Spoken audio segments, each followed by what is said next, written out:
5월 5일 아침 하나님의 행복의 소리 라운드 시간입니다. 오늘은 시편 119편 65절에서 80절의 말씀을 가지고 함께 하도록 하겠습니다. 시인은 고난 중에 주의 말씀을 배우게 되었고 주께서 지으신 존재로서 주의 말씀에 순종하기로 고백합니다. 시인은 먼저 고난을 통해서 주의 말씀을 배웠다고 고백합니다. 여호와여, 주의 말씀대로 주의 종을 선대하셨나이다. 내가 주의 계명들을 믿었사오니 좋은 명철과 지식을 내게 가르치소서. 고난당하기 전에는 내가 그릇 행하였더니 이제는 주의 말씀을 지키나이다. 주는 선하사 선을 행하시오니 주의 율례들로 나를 가르치소서. 교만한 자들이 거짓을 지어 나를 치리하였사오나 나는 전심으로 주의 법도들을 지키리이다.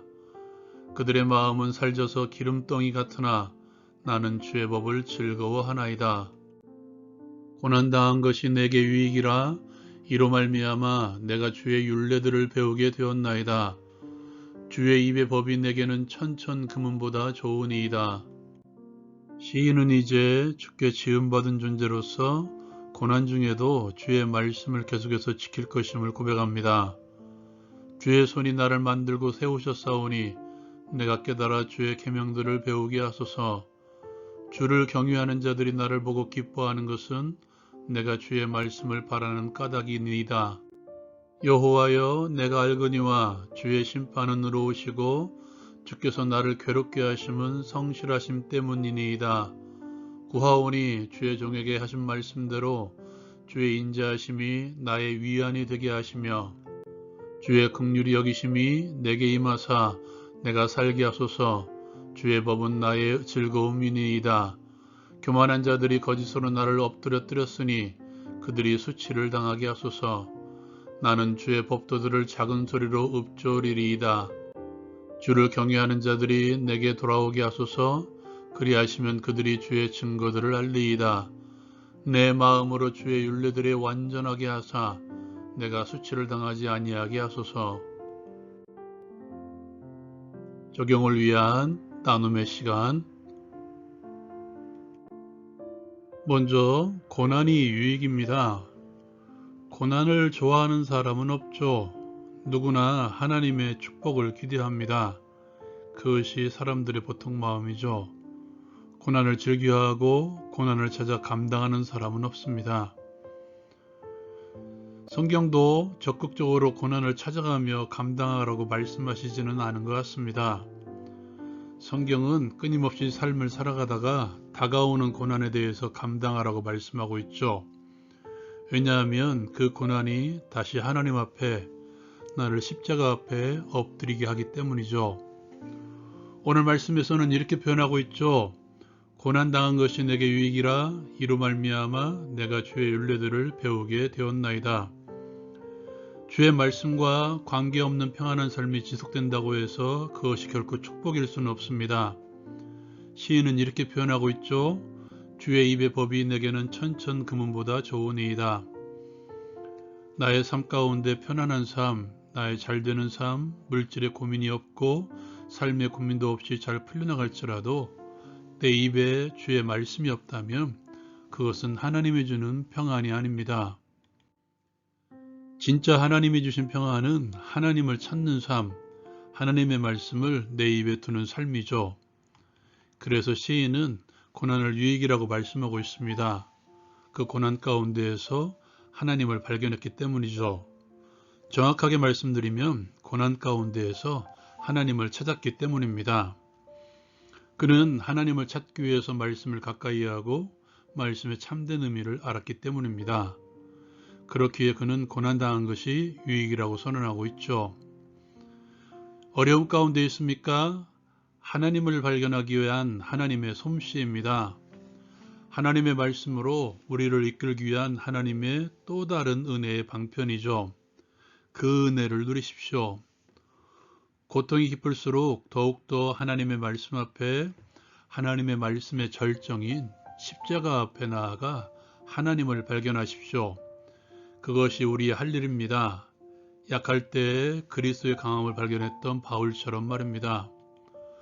더 중요한 것은 그 고난은 나에게만 허락하신 하나님의 은혜라는 것이죠. 다시 말해서 내가 그 은혜를 처음 얻다고 해서 같은 잣대로 다른 사람을 보지 말라는 것입니다.